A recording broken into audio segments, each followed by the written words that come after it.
Today, I'm pulling back the curtain on my entire YouTube Shorts workflow to show you exactly how I plan, film, and edit for maximum growth.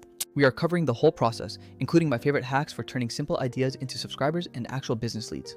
I am Sandy, your no-fluff guide to creating video content that actually engages your audience. If you have never created a short before, check out my beginner guide first before diving into this deep dive walkthrough. I have also prepared a free YouTube Shorts guidebook for you, which you can grab from the link in my description right now. My first step is always planning, and I live in Airtable to keep my titles, content types, and publishing dates perfectly organized. I always draft a full script or a solid outline, ensuring I have a punchy hook to grab attention within that critical first second. My scripts always include a clear body to hit the main point and a call to action that encourages comments or downloads. I also love writing scripts that loop, where the ending flows seamlessly back into the start to boost my total watch time. For example, asking a spicy question at the start can immediately get viewers invested in the topic of your video. When it is time to film, I always look for a spot with good natural light, usually right by a bright window. I use a simple travel tripod and a stable phone mount, but honestly, any surface that holds your phone steady will work perfectly. I prop my phone up, open my script, and record the entire thing in one long continuous take. Even if the final short is only 30 seconds long, recording a longer take gives me plenty of options during the editing process. Do not worry if your filming feels a bit messy at first, because editing is where you will make everything look smooth. For a long time, I used InShot on my phone for editing because it is fast, simple, and very easy to manage.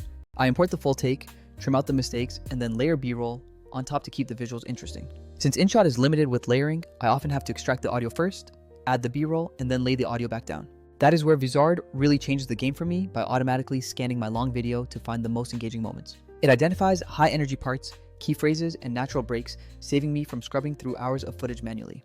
For creators who repurpose long-form content, having an AI tool that handles the heavy lifting is a massive time saver. I still like adding my own manual B-roll, so I grab high-quality clips from Pexels, making sure to filter for portrait orientation. Whether it is close-ups of phones or hands gesturing, adding variety keeps the viewer's eye moving throughout the short. With Vizard, I can skip many of those manual steps, but I still have the option to swap in custom clips whenever I want more control. For graphics and stickers, I love using subtle highlight GIFs to direct the viewer's attention to specific parts of the screen. If I'm worried about elements getting cut off on YouTube, I create a design in Canva and replace the sticker entirely. These micro polishes make a huge difference, ensuring the final result looks intentional rather than just slapped together. When it comes to music, I always head over to the YouTube Studio audio library to find safe, copyright-free tracks. I import that track and keep the volume super low, maybe around 1 to 3%, so it acts as a subtle backing track. I cannot stress this enough. Captions are absolutely non-negotiable for modern video content.